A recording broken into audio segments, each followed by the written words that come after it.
In the heart of Birmingham, Alabama, stands a relic of America's industrial past, Sloss Furnace.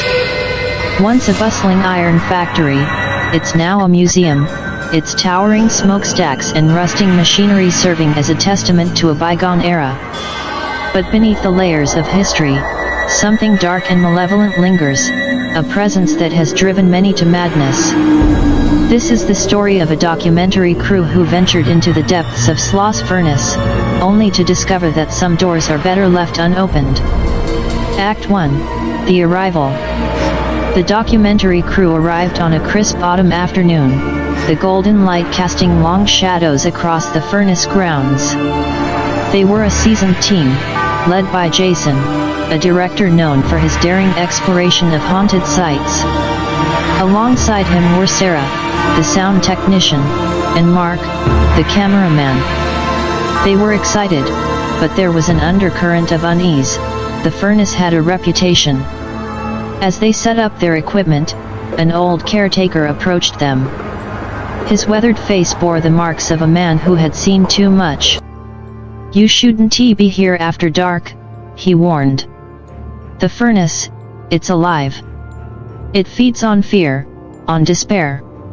Many have entered, but not all have left." Jason, skeptical but intrigued, brushed off the caretaker's warning.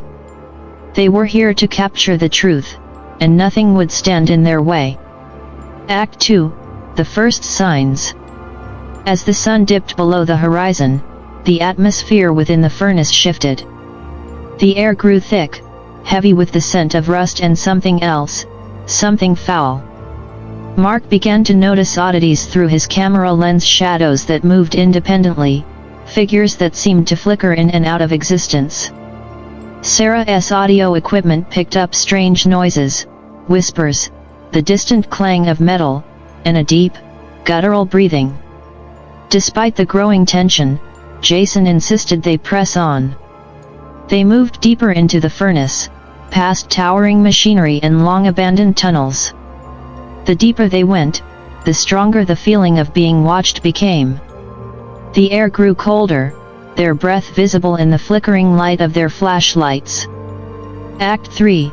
The Descent. As they reached the heart of the furnace, the temperature plummeted.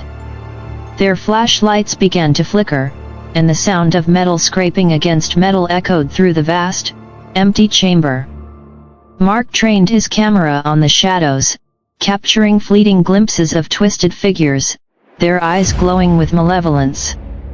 Suddenly, a loud crash reverberated through the chamber, causing the team to jump. Their flashlights went out, plunging them into darkness. Sarah frantically tried to fix the audio equipment, but all she could hear were distorted voices, speaking in a language she couldn't understand. In the pitch black, they heard footsteps, slow, deliberate, and growing closer. Jason called out, his voice trembling, but there was no response, only the sound of those footsteps, echoing in the dark. Act 4. The Encounter. The footsteps stopped, and for a moment, there was silence. Then, without warning, Mark was yanked into the darkness. His screams echoed through the furnace, but they were quickly silenced. Jason and Sarah were left alone, their hearts pounding in their chests. Desperate, they tried to find a way out, but the furnace seemed to twist and change around them, leading them deeper into its bowels. The air grew thick with the smell of burning flesh, and they began to hear the faint sound of a man's voice, singing an old work song, the kind that was sung by the workers who once toiled in the furnace. The voice grew louder, and suddenly, they were face to face with the source. It was a man, his body twisted and charred, his eyes burning with a hatred that transcended death. It was Slag, the ruthless foreman who had met a gruesome end in the furnace's molten iron years ago. His spirit had never left, and now, it sought vengeance. Act 5. The Escape. Jason and Sarah ran, their hearts pounding, their breath ragged. The furnace seemed alive, its walls closing in, its machinery roaring to life. Slag's twisted form pursued them, his laughter echoing in the chamber. Sarah tripped, and as Jason turned to help her, he saw the flames rise around her. She screamed as Slag's hand reached out from the flames, dragging her into the inferno. Jason was alone now, his mind racing. He had to escape, but every path led him deeper into the furnace. Just when he thought all was lost, he spotted a faint light in the distance. Summoning the last of his strength, he ran towards it, the sound of Slag's laughter ringing in his ears. He burst out into the night air, collapsing onto the ground outside the furnace. The caretaker was waiting for him, his eyes filled with sorrow. "I warned you," he said quietly. Jason could only nod, his body shaking with fear.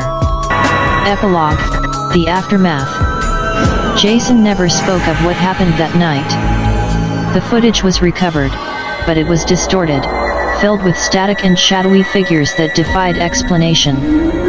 The documentary was never finished, the crew's equipment left to gather dust in a corner of some forgotten storage room. Sloss Furnace remains, a silent sentinel in the heart of Birmingham.